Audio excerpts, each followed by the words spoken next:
Ya, sahabat Zoom masih dialog interaktif di 92,7 FM bersama Bapak Yudi dari Bea Cukai Bandung dan Bapak Denny Guswa dari bagian ekonomi dan sumber daya alam pemerintah daerah Kabupaten Sumedang. Ke Pak Denny nih, Pak Denny ya. Kontribusi dari cukai ke pemerintah daerah itu berapa besar, Pak?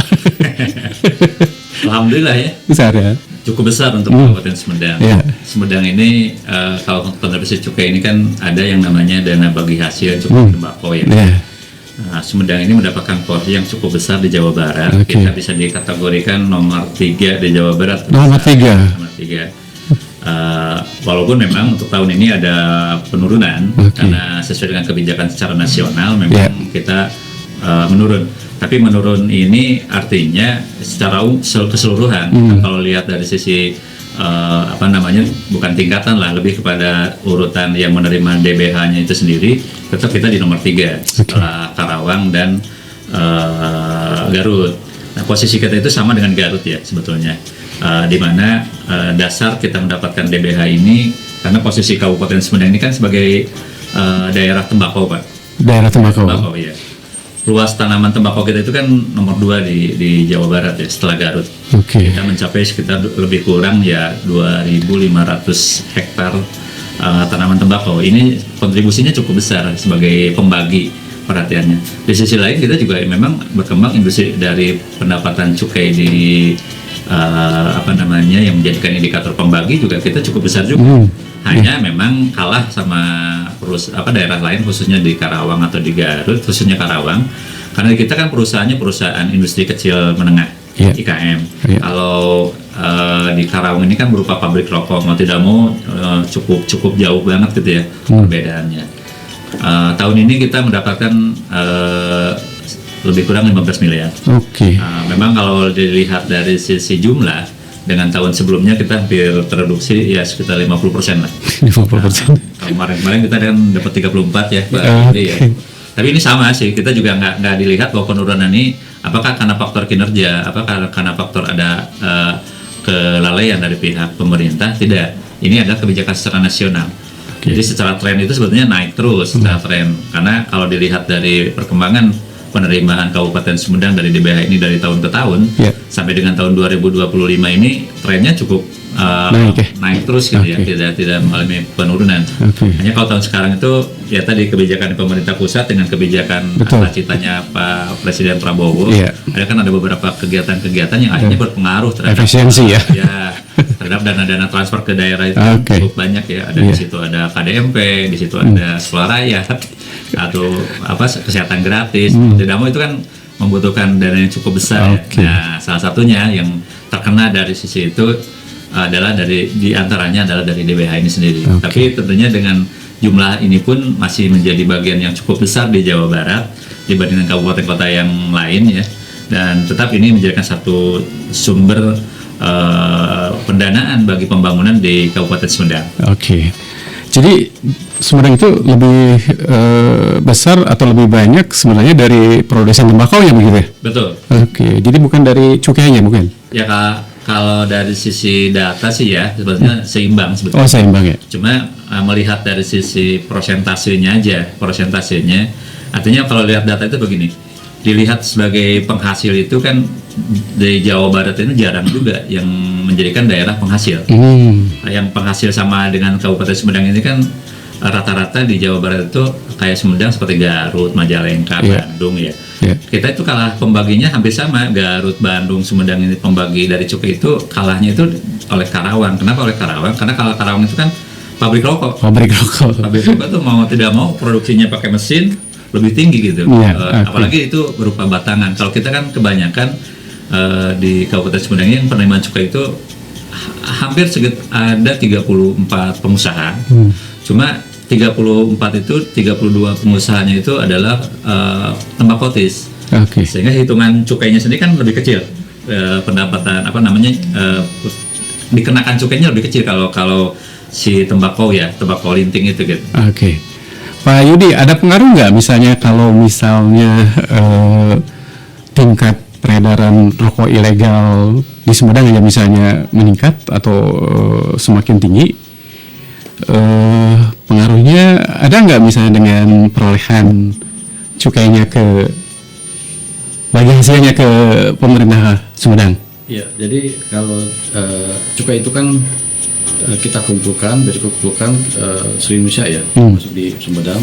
Kalau Sumedang itu tahun kemarin penerimaan cukai kita di Kabupaten Sumedang itu sekitar 11,9 miliar. Oh, iya. Ya, tahun ini sampai dengan Februari sudah kita kumpulkan 1,6 miliar cukai untuk di teman-teman di pabrik-pabrik TIS dan SKT yang ada di Kabupaten Sumedang. Nah, dari kita kumpulkan nanti masuk ke kas negara, nanti kan didistribusikan lagi dalam bentuk dana bagi hasil cukai hasil tembakau ke pemerintah daerah. Yang tadi Pak Denny sampaikan bahwa tahun ini dapatnya 15 Pak ya, 15 miliar dibanding tahun kemarin yang 35 miliar. Sebenarnya dari sisi kinerja baik dari Bea Cukai maupun dari daerah itu untuk pilihan cukai ini tetap meningkat. Tahun kemarin kami tahun 2024 itu 290 miliar kita kumpulkan. Tahun ini tahun 2025 300 miliar. Ya kita bukan cukai di wilayah wilayah kerja Bea Cukai Bandung.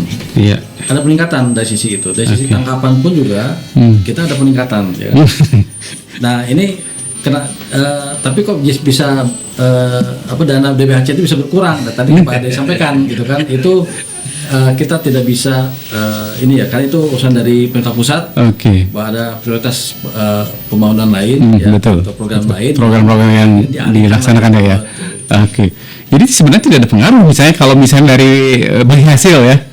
Betul, malah harusnya tahun ini meningkat. Dibandingkan tahun lalu ya. Tapi kan jadi, program. Nah, pada ini meningkat katanya. Harusnya kan.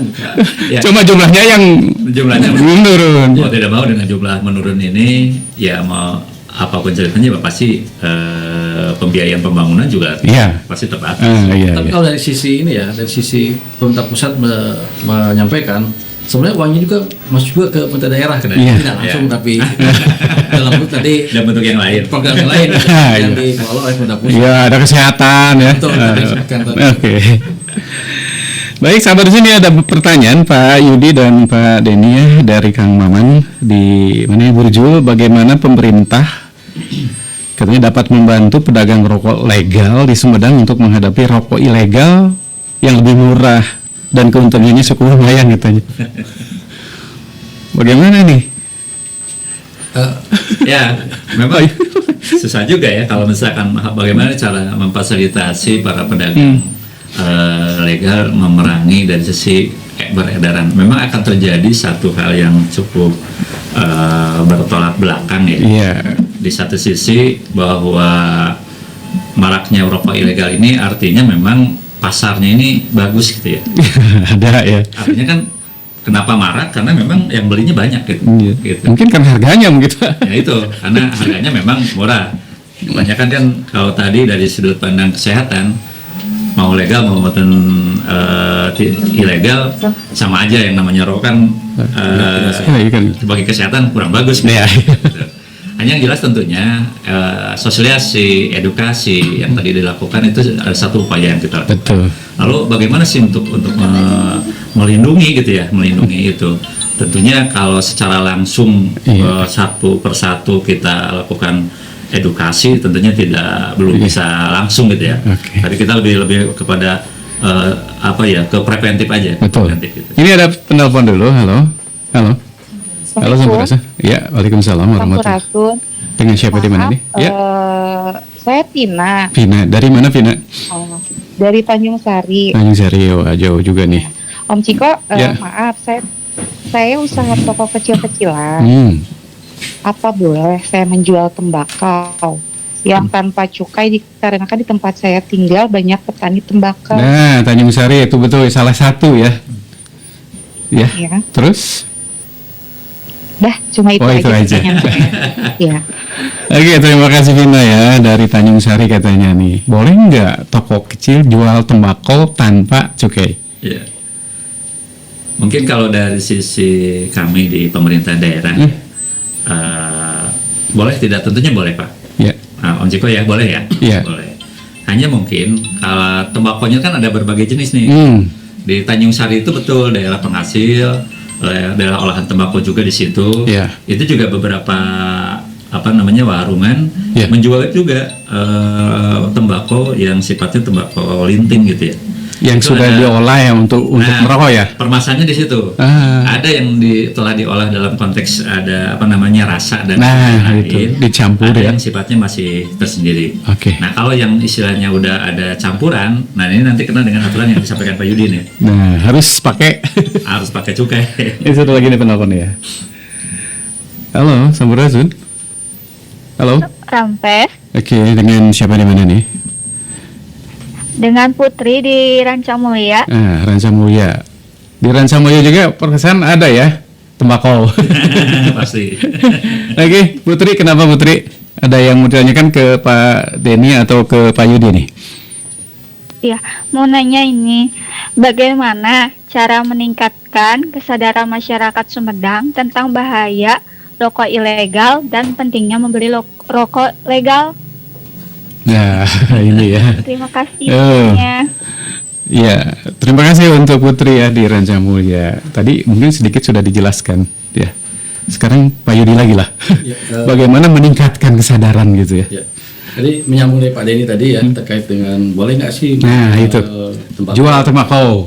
Saya sebutkan bahwa tembakau yang murni itu ya boleh kalau murni ya, asli ya. Tapi kalau sudah dicampur, yang pakai ini ya diracik gitu ya, pakai disausin, itu ada zat pengawetnya, ada rasanya, ya itu yang tidak boleh. Nah itu. Nah, tapi ada juga memang yang sudah diracik itu dalam kemasan 2,5 kilogram, ya kan ada pita cukainya, tapi dijualnya eceran, itu tidak apa-apa gitu. Karena dijualnya kan di eceran misalnya 2,5 kilo, terus ada yang beli 100 gram, ya apa-apa. Tapi cukainya tetap yang 2,5. Betul, yang 2,5. Iya. Jadi mungkin lebih irit ya cukainya itu. Ya betul. Jadi karena dia mungkin pengen jual. Kalau cukainya sih kan per gram hitungnya sama aja. Yeah. Cuman dari sisi penjual mungkin pengen diecer lagi. Okay. Tapi kalau udah ada rasanya tidak ada pita cukainya itu pidana tetap. Gitu, nanti itu sudah melanggar. Kalau kemarin ini ada Pak Yudi, kemarin pengetahuan saya itu ada jualan tembakau, kemudian ada jualan sambil jualan ini juga alat menggulung rokok itu. Nah, itu kena juga itu kan? Ya, kalau memang si tembakonya sudah sudah diolah ya. Itu kena cukai. Tapi kita lihat dulu dia jualnya dari mana tadi bilang apakah dari kemasannya tadi yang 2,5 kilo terus dia cecerkan atau tidak? Iya. Terus kalau yang tadi bagaimana meningkatkan kesadaran masyarakat? Sekali lagi lah, Pak Denny atau Pak Yudi silakan. Kalau dari kami ya tentunya tadi bagaimana meningkatkan masyarakat itu jadi awali sih dari lingkungan masyarakat itu sendiri gitu ya. Artinya di saat mengetahui bahwa itu adalah rokok ilegal, ya harus mampu menahan diri, walaupun harganya murah gitu kan, seperti itu.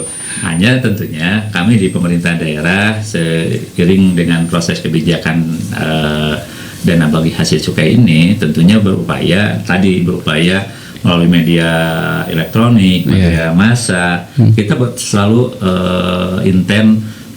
terus menerus ya, tidak bosan. Walaupun kalau dilihat dari hasil dampak dari sosialisasi ini, apakah memang udah memberikan pengetahuan jauh secara umum ke masyarakat, tentunya memang susah ya kalau di survei secara khusus. Tapi kalau bagi pelaku perdagangan, Om Ciko ya, di situ sebetulnya udah ada beberapa masyarakat yang merasa ya kalau misalkan saya dagang ini saya kena juga gitu. Akhirnya dia menahan diri gitu untuk melakukan itu. Hanya memang kalau godaan kayak godaannya cukup besar dari sisi hasilnya, kadang ya ada juga sih susah juga. Kalau yang pengguna itu gimana nih Pak? Ya jadi pembeli lah gitu lah. Ya, kan ini bukan narkoba gitu Pak ya. Betul. Tapi kan ini barang ilegal. Iya. Betul. Ada sanksinya. Betul. Jadi di pasal 54 Undang Cukai itu bahwa setiap orang yang menawarkan, menyerahkan, menjual, menyediakan barang kena cukai ilegal itu dikenakan sanksi pidana. Betul. Kemudian juga setiap orang yang menimbun, menyimpan, memiliki, ya kan? Ini kan memiliki. Memiliki ya, membeli berarti ya. Membeli, kan? kena juga ya? Ya dikenakan pidana penjara paling singkat 1 tahun dan paling lama 2 tahun. Sedangkan pidana cukainya yaitu 2 kali sampai dengan 10 kali lipat dari nilai cukainya. Jadi undang-undang cukai itu udah keras sekali gitu kan. Jadi siapapun yang menjual atau membeli pun sebenarnya itu di undang-undang ini sudah kena pidana. Tapi dari tahun ke tahun tetap ya merebak ya Pak? Ya itu tantangan dari kami memang seperti itu Pak ya. Apalagi di Kabupaten Sumedang ini kan dia bukan produsen rokok ilegal. Pastikan lah di Kabupaten Sumedang ini tidak ada, atau di wilayah kami di Bea Cukai Bandung tidak ada produsen rokok ilegal. Itu kebanyakan kami dapat itu dari produsen yang dari Jawa Tengah, Jawa Timur. Iya. Kebanyakan kan produsen rokok dari sana ya. Untuk dari sana yang dikirim ke Jawa itu hanya pasar saja sebenarnya. Pasar ya.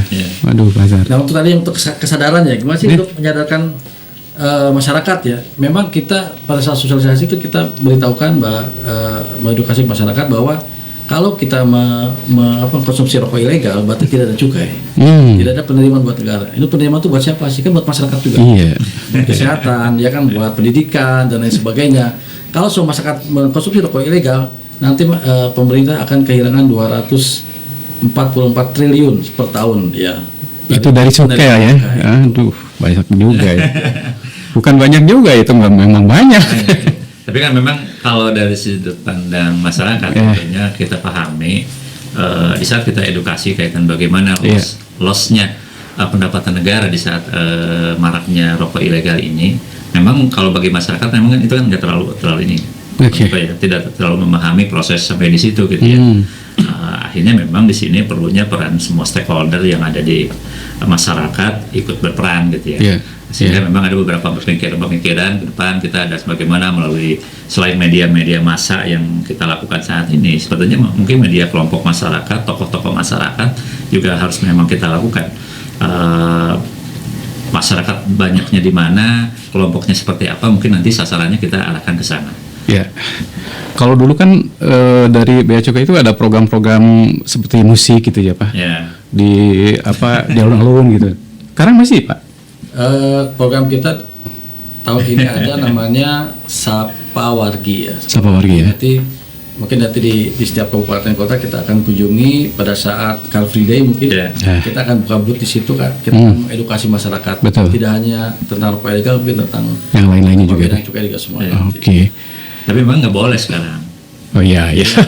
Bukan. Tadi pertanyaan yang Mas Ciko sampaikan kan kayak live musik. Kayak memang beberapa tahun ke belakang, 2-3 tahun. Itu ya yang besar itu. 2-3 tahun belakang kan kita memang selalu mengadakan sosial yang cukup besar gitu ya. Ada live musik, ada wayang golek bahkan waktu itu gitu ya. Perpaduan seperti itu. Nah memang ketentuan udah dibatasi juga, dibatasi memang kita tidak boleh melakukan hal yang seperti itu lagi. Sehingga memang lebih kepada yang hal-hal yang bisa terukur gitu ya dari sisi proses itu. Kalau sejauh ini peredaran rokok ilegal itu kan sudah menyebar ke semua kalangan kayaknya. Betul. Nah yang paling besar kalangan mana itu Pak? Anak muda atau? Ya kalau yang kami lihat ya di lapangan itu ya, itu memang semuanya rata ya. Sudah. Kebanyakan itu dari kalangan mohon maaf menengah ke bawah ya, konsumsi dari rokok ilegal, terutama di daerah-daerah sekitar pabrik ataupun di daerah pertanian di gunung-gunung itu kan itu banyak mengkonsumsi. Tapi kalau anak muda sekarang sih kebanyakan dia vape kan. Jarang mengkonsumsi rokok yang itu. Halo, Murasun. Assalamualaikum. Waalaikumsalam warahmatullahi wabarakatuh. Dengan siapa nih? Ya, dengan Rani di Bojong. Ya. Rani Bojong. Iya, gimana boleh ya ke tentang anak sekolah ya yang suka merokok. Gimana upaya guru sama orang tua untuk mencegah pelajar membeli rokok ilegal. Itu aja sih. Iya, makasih. Pelajar merokok ilegal. Betul. Bagaimana Pak Yudi? Pak Denny dulu ya. Sebetulnya dalam proses untuk pelajar ini kita itu dulu ada kegiatan yang bersama-sama dengan teman-teman di Pol PP apa ya istilahnya edukasi tentang bahaya merokok, goes to school gitu ya. Saya lupa depannya apa gitu ya. Itu sebetulnya program yang cukup bagus, sehingga memberikan kesempatan bagaimana dimediasi oleh Dinas Kesehatan dengan Pol PP untuk menyampaikan kepada masyarakat, khususnya pelajar ya, di sekolah, itu untuk mengetahui secara langsung, sehingga setidaknya ada upaya untuk seperti itu. Nah, permasalahannya memang kegiatan itu saat ini kelihatannya berkurang itu karena memang kebijakan di pajak rokok, Pak Yudi ya, pemanfaatan pajak rokok itu dulu kita boleh untuk ada edukasi ke sekolah dengan yang namanya kaitan dengan penegakan Perbub, Perda atau Perbub ya. Kebetulan di Sumedang sudah memiliki Perbub kaitan dengan kawasan tanpa rokok, dan sekolah adalah salah satu yang menjadi sasaran. Itu dengan kegiatan waktu itu dengan pajak rokok sebelum ada perubahan aturan yang baru, Pak. Jadi itu teman-teman Pol PP, teman-teman di Dinkes itu melakukan seperti itu, Pak. Jadi sering melakukan edukasi ke sekolah. Nah, bagaimana di siswa ini hari ini memang satu dari sisi proses edukasi itu memang lebih kepada upaya gerakan hidup sehat gitu ya, GHBS dari kesehatan itu hanya secara rutin untuk prevalensi, menurunkan prevalensi merokok ini. Hari ini dengan teman-teman Dinkes melakukan ada semacam konseling. Bagaimana membatasinya, ya kita lebih pada nanti ke depan, lebih bagaimana di sekolah-sekolah sendiri memang harus dibuka informasi-informasi secara luas. Karena apa? Karena memang kalau udah di luar sekolah itu susah juga ngukurnya gitu. Kadang kan berbaju sekolah atau tidak berbaju sekolah juga tetap usia itu kan usia sekolah tetap saja gitu. Seperti itu. Kalau saya lihat itu di sekolah-sekolah suka ada tidak boleh merokok gitu. Betul. Kawasan bebas rokok dan sebagainya. Itu mungkin juga sudah merupakan edukasi ya. Atau apa upaya memberi kesadaran gitu ya untuk tidak merokok, apalagi merokoknya rokok ilegal. Baik, sesudah pesan berikut kita kembali lagi nih.